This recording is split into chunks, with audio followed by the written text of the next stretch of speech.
Почитувани, повод за моево денешно обраќање е повторното ревитализирање на клубот на советнички. Имено неколку мандати порано, во рамките на Советот на општината, на иницијатива на представничките на невладиниот сектор и со нивна директна асистенција беше формиран клуб на советнички кој во тоа време успешно функционираше. Во овој состав на совет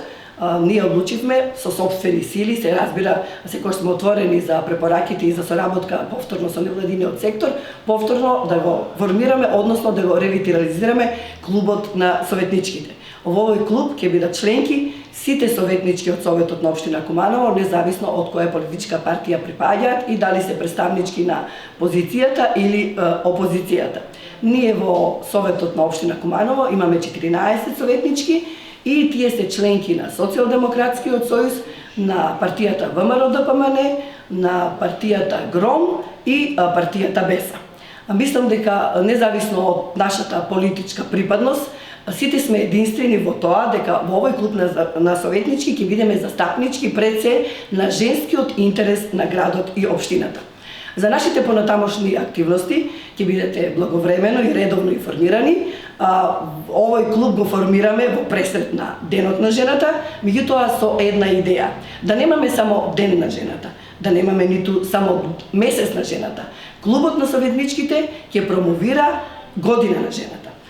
Прва активност ќе ни биде формирањето на овој клуб, потоа планираме организирање на една планинарска тура во соработка со градоначалничката на општина Стара Новогоричане, госпоѓата Жаклина Јовановска, бидејќи планинските предели главно се на територијата на нивната општина и советничките од општина Куманово и советничките од општина Старо Новогоричане, а под покровителство на градоначалничката Жаклина и јас како председателка на совет, планираме да новиве да организираме една куса планинарска тура во чест, повторно реков, не на денот, не на месецот, туку Годината на жената, а со цел афирмација и популаризација на планинарењето како спорт, како здрав начин на живот и промоција на нашите природни убавини во регионот. Освен ова активност, за оние што се сеќаваат, а и за оние што немале прилика да ја следат нашата седница, веќе на последната седница најавивме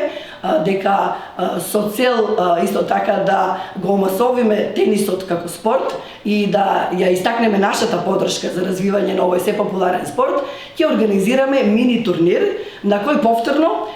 советничките ќе настапат во свој тим против колегите советници, независно од тоа повторно од која политичка припадност се и независно дали се на владеачката страна или на страна на опозицијата. Имаме во план повеќе активности, ќе ги реализираме дел оваа седмица,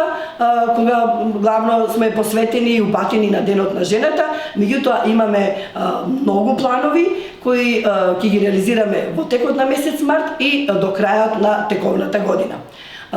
Исто така би сакала да кажам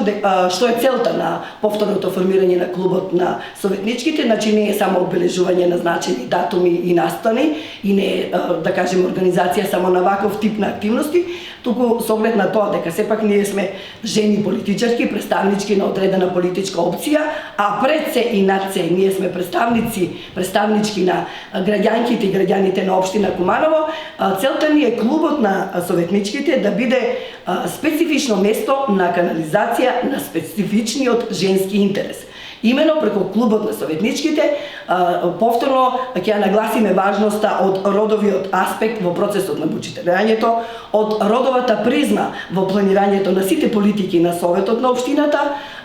специфичните женски интереси кога одлучуваме и расправаме каде ќе ги распределиме општинските пари, што ќе ставиме на приоритетна листа,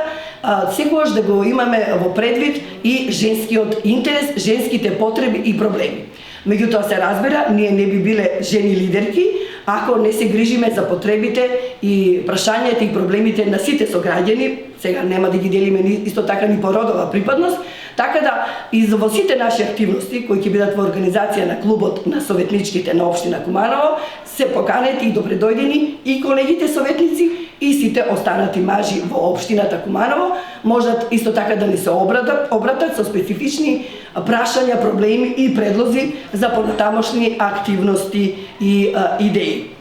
Верувам дека кумановската јавност благовремено и исто така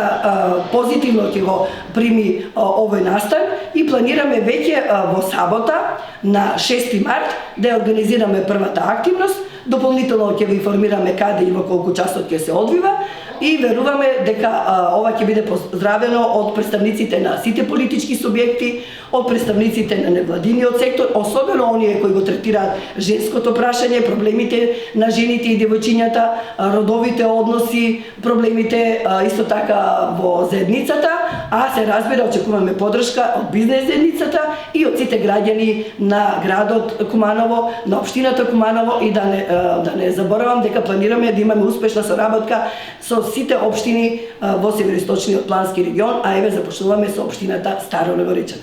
Благодарам, повелете доколку имате прашање.